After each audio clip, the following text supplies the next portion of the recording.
Hello everyone, आप लोग कैसे हैं? बिल्कुल ठीक होंगे। आप सभी छात्रों का sign study centre YouTube channel में स्वागत है। आज फिर हम लोग एक एग्जाम से रिलेटेड और पार्ट से रिलेटेड एक टॉपिक है पुष्पी पादपों में लैंगिक जनन। ठीक है, पुष्पी पादपों में लैंगिक जनन। इस लैंगिक जनन से पहले हम पिछले वीडियो में कुछ क्वेश्चन को छोड़ दिया था, उसको हम लोग देखते चलते हैं। सबसे पहले एक क्वेश्चन था जो पौधे हैं, ठीक, पौधों में कायिक प्रजनन क्यों होता है या क्यों किया जाता है? ठीक, कायिक प्रजनन, ठीक है, कायिक प्रजनन या कायिक जनन क्यों होता है? जैसे हमने बताया था कि जो गुलाब है या फिर गन्ना है या बहुत सारे ऐसे पौधे हैं जिन्हें हम लोग क्या करते हैं, उसके तने को काट करके क्या करते हैं, लगाते हैं। ठीक, जिसको हम लोग क्या कहते हैं, कॉलम कहते हैं। क्या कहते हैं? कॉलम, या फिर कलम भी कहा जाता है, कॉलम या फिर कलम लगाना। ठीक है, उससे क्या होता है, सबसे पहले पौधे की जो साइज है वो क्या हो जाती है, छोटी हो जाती है। क्या होती है? छोटी हो जाती है। उनमें प्रजनन की जो दर है वो बढ़ जाता है, उनमें जो प्रतिरोधक क्षमता है वो क्या होती है, बढ़ जाती है। जैसे हम लोग पौधे जो लगाते हैं कॉलम, खास करके हम लोग कोशिश करते हैं कि पौधे वैसे ही मिले जो छोटे हो और उनमें फल क्या हो, अधिक मात्रा में लगे, है ना। मतलब उनकी प्रजनन क्षमता जो है वो बढ़ जाएगी, उनकी जो प्रतिरोधक क्षमता है वो भी बढ़ जाएगी और उनकी जो साइज है वो क्या होती है, छोटी होती है। अब छोटे छोटे आम होते हैं, उसमें बहुत सारे क्या लगे रहते हैं, फल लगे रहते हैं। ठीक है, क्यों लगे रहते हैं? क्योंकि उन्हें एक कॉलम द्वारा क्या किया गया है, लगाया गया है। ठीक, तो हम किसी पौधे को या किसी भी पादप को कायिक प्रवर्धन द्वारा क्यों लगाते हैं?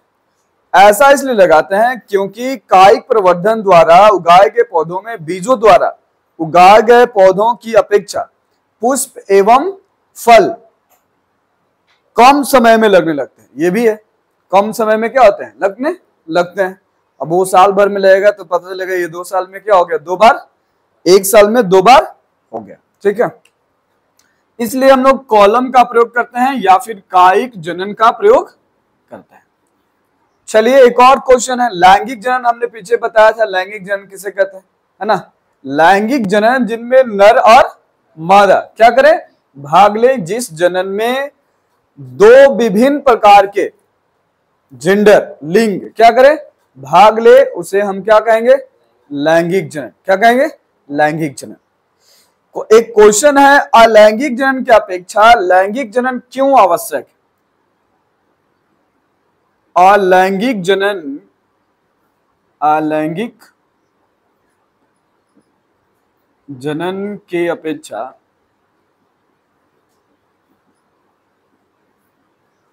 लैंगिक जनन, लैंगिक जनन क्यों आवश्यक? एक क्वेश्चन है, आवश्यक। जरा ध्यान दीजिए, जब हम अलैंगिक जनन की अगर हम बात करते हैं तो उनके जातियों में, ठीक है, उनके अनुवांशिक गुणों में कोई खास अंतर नहीं होता, अंतर होता ही नहीं है। किसमें? अलैंगिक जनन में। अलैंगिक जनन में उनके अनुवांशिक गुणों में, उनकी प्रजातियों में, उनकी जो वशिष्ठ हैं, जो समशिष्ट हैं, उनकी जो प्रजातियों का जो समूह है, उनमें कोई अंतर नहीं होता है। जबकि लैंगिक जनन में ऐसा नहीं होता है। लैंगिक जनन में पीढ़ी दर पीढ़ी डीएनए में, अनुवांशिक गुणों में और उनकी प्रकृतियों में, नेचरों में क्या होते हैं, बदलाव होते रहते हैं। और पिछले पूर्व जो डीएनए है वो भी, डीएनए के जो गुण है वो भी क्या होते हैं, संग्रहित होते हैं, जमा होते हैं, जिसके कारण लंबे समय तक परिस्थितियां बदलने के बाद भी लंबे समय तक कौन जीवित रहेंगे, लैंगिक जनन वाले जो जीव हैं वो जीवित रहेंगे या उनका अस्तित्व इस पृथ्वी पर बना रहेगा। ठीक है, अगर अलैंगिक जनन वाले सारे होते हैं तो ऐसा नहीं होगा, बाढ़ आया सब खत्म, क्योंकि उनके डीएनए आरएनए में कोई बदलाव होगा ही नहीं। जब नहीं होगा तो मौसम के अनुसार वो बदलेंगे ही नहीं, तो उनकी प्रजातियां क्या हो जाएगी, धीरे धीरे समाप्त हो जाएगी। इसलिए अलैंगिक जनन की अपेक्षा लैंगिक जनन आवश्यक है। ठीक है, अलैंगिक जनन की अपेक्षा लैंगिक जनन आवश्यक है। ठीक है। अब हम लोग और कुछ छोटे से पद हैं उनको भी समझते चलते हैं। जैसे नर युग्मक, मादा युग्मक। ठीक है, अब जरा ध्यान दीजिएगा, यहां हमने बात किया सबसे पहले युग्मक का। किसका? युग्मक। ठीक है, युग्मक से बनता है युग्मनज, युग्मनज। ठीक है, और युग्मनज के बाद बनता है भ्रूण। क्या बनता है? भ्रूण। ठीक है, और भ्रूण से फिर क्या बनता है? भ्रूण से जो भी आपका बच्चा है, जो भी अगला ये वो बनेगा। ठीक है, चलिए सबसे पहले हम समझते हैं युग्मनज क्या है। युग्मनज क्या है? ठीक, नर युग्मक, नर युग्मक और मादा युग्मक। तो यहां युग्मक क्या है? नर के द्वारा प्रदान किया गया, नर के द्वारा प्रदान किया गया जो शुक्राणु है। क्या है? शुक्राणु है या कोशिका है। ठीक है, एक खास तरह की कोशिका है जो किसके द्वारा प्रदान किया जा रहा है? नर के द्वारा, और जो हमेशा गतिशील होता है। क्या होता है? गतिशील होता है। उसे हम लोग क्या कहते हैं? नर युग्मक कहते हैं। क्या कहते हैं? नर युग्मक। ठीक है, गतिशील जनन कोशिकाएं, गतिशील जनन कोशिकाएं नर युग्मक कहलाती हैं। क्या कहलाती हैं? नर युग्मक कहलाती हैं। जबकि मादा युग्मक क्या है? ठीक है, जिस जनन कोशिका में भोजन ग्रहण करने की क्षमता हो, भोजन का भंडारण करने की क्षमता हो, और ठीक है, और जो वृद्धि करने में क्या करे? सहायता करते हैं। और ये जो युग्मक है, मादा युग्मक, वो क्या होते हैं? स्थिर होते हैं, गतिशील नहीं होते हैं। वे क्या कहलाएंगे? मादा युग्मक कहलाएंगे। ठीक, जैसे अगर हम नर की बात करें तो नर में युग्मक कौन सा होता है? शुक्राणु होता है। जबकि मादा में कौन सा होता है? अंडाणु होता है। तो शुक्राणु गतिशील होते हैं जबकि अंडाणु गतिशील नहीं होते हैं।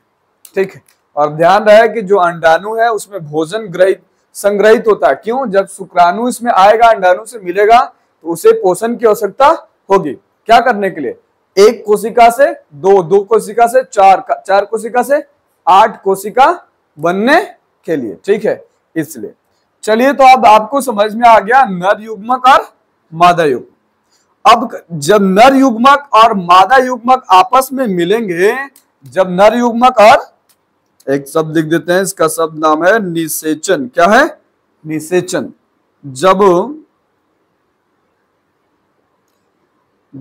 नर युग्मक और कौन सा? मादा युग्मक क्या करेंगे? मिलेंगे। क्या होंगे? मिलेंगे। तो मिलने की जो प्रक्रिया है, तब इस प्रक्रिया को क्या कहते हैं? इस प्रक्रिया को निषेचन कहते हैं। इस प्रक्रिया को निषेचन कहते हैं। ठीक है, क्या कहते हैं? निषेचन। जब नर युग्मक और मादा युग्मक आपस में मिलते हैं तो ये जो प्रक्रिया है, ये जो घटना है, वो क्या कहलाएगी? निषेचन कहलाएगी। क्या कहलाएगी? निषेचन। ठीक, तो निषेचन के फलस्वरूप क्या बनेगा? युग्मनज। क्या बनेगा? युग्मनज, जिसको हम लोग जाइगोट भी कहते हैं। जाइगोट नाम है, एक शब्द है, जाइगोट। नर युग्मक और मादा युग्मक के मिलने के बाद जो बनता है उसको हम लोग क्या कहते हैं? जाइगोट। और जाइगोट ही जो युग्मनज है, यही धीरे धीरे धीरे वृद्धि करके किसका निर्माण करता है? भ्रूण का निर्माण करता है। क्या करता है? भ्रूण का निर्माण करता है। ठीक, और फिर भ्रूण से जो भी संतति है वो हमें मिल जाएगी। तो ये छोटी छोटी जो बातें थे वो हमने आपको बता दिया। अब हम लोग समझते हैं पुष्पी पादपों में लैंगिक जनन के विषय में, आते हैं अपने टॉपिक पे। ठीक है, चलिए देखिए,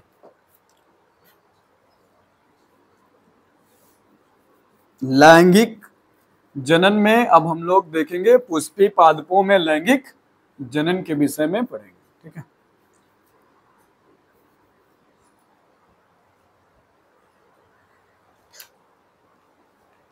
जनन यहाँ दो तरह के आपको अंग दिख रहे होंगे, एक आपको दिख रहे हैं प्राककोश और तंतु, जिसको हम लोग कहते हैं क्या, पुलिंग। क्या कहते हैं, पुलिंग। ये पुलिंग का भाग है। जबकि वर्तिकाग्र, वर्तिका और अंडाशय, ये दोनों जो हैं, ठीक है, और ये अंडाशय, ये कौन से हैं, स्त्री केसर है। क्या है, स्त्री केसर है, या हमको इसे हम स्त्रीलिंग भी कह सकते हैं, ठीक है, स्त्रीलिंग भी कह सकते हैं। जैसे हमने कहा पुलिंग, और यहाँ हम क्या कहेंगे, स्त्रीलिंग। तो स्त्रीलिंग में तीन भाग, एक अंडाशय, वर्तिका और वर्तिकाग्र, ठीक है। जो पुरुष के अंग हैं उन्हें हम पुंकेसर कहते हैं। क्या कहते हैं, पुंकेसर। और जो स्त्रीलिंग के अंग हैं उसको हम लोग क्या कहते हैं, स्त्री केसर, ठीक है। क्या कहेंगे, स्त्री केसर। अब कुछ पौधे ऐसे हैं जिनके पास एक लिंग है, अर्थात या तो वो पुल्लिंग है या तो स्त्रीलिंग। वे पौधे जिनमें एक अंग होते हैं या प्रजनन के एक अंग होते हैं, ठीक है, तब हम उन्हें क्या कहते हैं, एक लिंगी पुष्प। कौन सा, एक लिंगी पुष्प। मतलब पुष्प जो हैं वो दो तरह के हो गए, एक लिंगी और एक द्विलिंगी, ठीक है। एक लिंगी और द्विलिंगी। द्विलिंगी मतलब वे पुष्प जिनमें दोनों अंग, मतलब नर और मादा का वे दोनों अंग पाए जाते हैं, तब हम उन्हें क्या कहेंगे, द्विलिंगी। और जिनमें एक लिंग पाया जाता है उसे हम लोग क्या कहेंगे, एक लिंगी, या तो नर का या तो मादा का, ठीक। चलिए, अब हम लोग कुछ ऐसे भी हैं जो उभयलिंग है। क्या है, उभयलिंग है।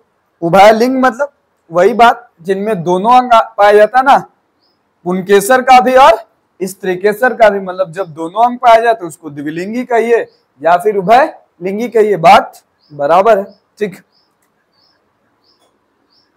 आइए अब हम इसके और अंगों की बात करते हैं। और इसकी स्त्रीकेसर आपने समझ लिया, पुंकेसर आपने समझ लिया, ठीक है। कह रहा कि जो स्त्रीकेसर, ये इसके तीन भाग हैं, ये भी आपने देख लिया, अंडाशय, वर्तिका और वर्तिकाग्र। अब हम लोग देखेंगे पुष्पी पादप जनन कैसे करते हैं, इनकी जो प्रक्रिया है वो कैसे होती है। मतलब पुष्पी पादपों में लैंगिक जनन किस तरह से होता है, इसको समझते हैं। सबसे पहले जो पुल्लिंग है, प्राककोश और तंतु, ठीक।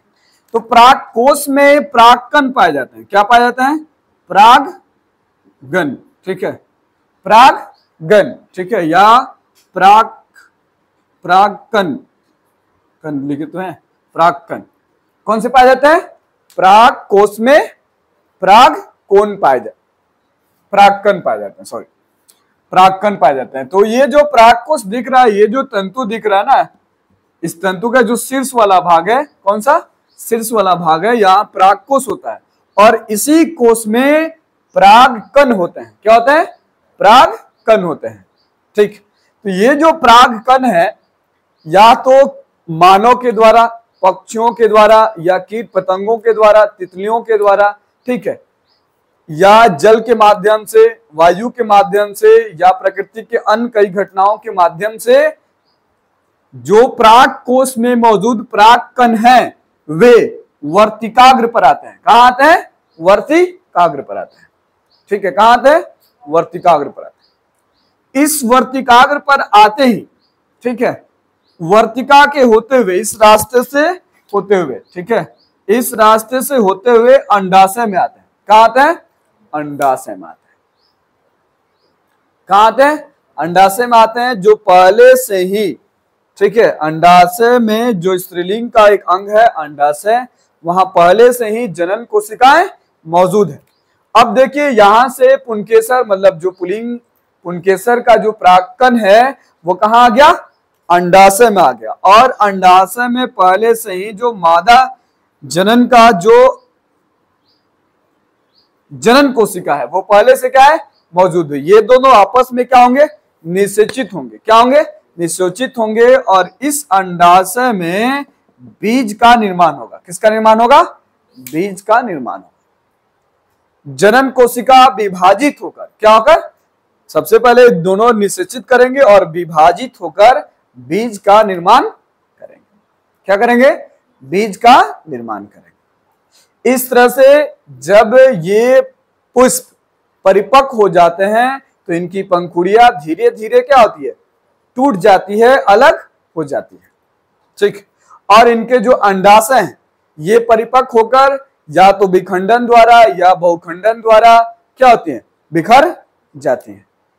जब बीज तैयार हो जाएगा तो ये बिखर जाएंगी और फिर से जल के माध्यम से, वायु के माध्यम से या किसी भी जीव के माध्यम से एक का स्थान से दूसरे स्थान चले जाएंगे। ठीक है। और फिर से इनकी जो संतति है वो तैयार होने लगेगी। फिर से प्रक्रिया क्या होगी? शुरू हो जाएगी। ये एग्जाम में वेरी इंपॉर्टेंट है, आपसे पूछा जाएगा एक पुष्प का अनुप्रस्थ काट चित्र के माध्यम से, एक पुष्प के अनुप्रस्थ काट चित्र के माध्यम से इसके प्रजनन की प्रक्रिया, इसके जनन की प्रक्रियाओं को लिखिए, व्याख्या कीजिए। ठीक है, बताइए। तब आप इसे चित्र के, सबसे पहले चित्र बना लीजिएगा, उसके बाद इसकी व्याख्या कर लीजिएगा। ठीक, बहुत आसान है, फिर से समझ लीजिए। पुंकेसर के प्राक कोश में, किस कोश में? पुंकेसर के प्राक कोश में प्राक्कण होते हैं जो किसी जल के माध्यम से, वायु के माध्यम से या जंतुओं के माध्यम से, ठीक है, जिसको हम मेडिएटर भी कह सकते हैं, जो एक जगह से दूसरी जगह क्या करता है? पहुंचाता है। ठीक है, के माध्यम से वर्तिकाग्र पर आता है। कहां आता है? वर्तिकाग्र पर आता है। वर्तिकाग्र से होते हुए कहां आएगा? अंडाशय में, जहां मादा जनन कोशिकाएं पहले से मौजूद होती हैं और निषेचन होने के बाद 1 से 2, 2 से 3, 3 से 4 कोशिकाओं में विभाजित होती जाती है और बीज का निर्माण करती है। किसका निर्माण करती है? बीज का निर्माण करती है। जब अंडाशय परिपक्व हो जाता है तो इसकी पंखुड़ियां क्या होती है? ये जो दिख रही है क्या है? पंखुड़ियां हैं। ये जो पंखुड़ियां हैं धीरे धीरे क्या होंगी? टूट जाएंगी, अलग हो जाएंगी। ठीक है, और परिपक्व होने के बाद सारी पंखुड़ियां अलग हो जाएंगी और ये विखंडन द्वारा, खंडन द्वारा या फिर विस्फोटित होकर, ठीक है, जल के माध्यम से, वायु के माध्यम से या मानव के माध्यम से एक स्थान से दूसरे स्थान चले जाएंगे। ठीक है, तो ये प्रक्रिया आपको समझ में आ गई। ठीक है, अब देखिए इसमें 2 तरह की और एक विधि है, उसको भी देख लेते हैं। कभी कभी ये प्रक्रिया समाप्त हो गई, कभी कभी जो प्राक्कण है, स्वपरागकण, ठीक है, और एक होता है प्रपरागकण। अब देखो ऐसा है कि कभी कभी पुष्प अपने, स्व मतलब अपने, यहां जो पुंकेसर है इससे परागकण स्वयं, किसी दूसरे से नहीं, स्वयं से क्या होंगे? स्थानांतरित हो जाएंगे। मतलब स्त्रीकेसर के अंडाशय तक पहुंच जाएंगे, स्वयं पहुंच जाएंगे। तब हम उसको क्या कहेंगे? स्वपरागकण। लेकिन जब किसी माध्यम के द्वारा जाएंगे, जल से जाएंगे, वायु से जाएंगे, किसी मानव के द्वारा जाएंगे या किसी पंक्षियों के द्वारा, तितलियों के द्वारा जाएंगे, तब हम उसको क्या कहेंगे? प्रपरागकण। क्या कहेंगे? प्रपरागकण। ठीक है, समझ में बात आई?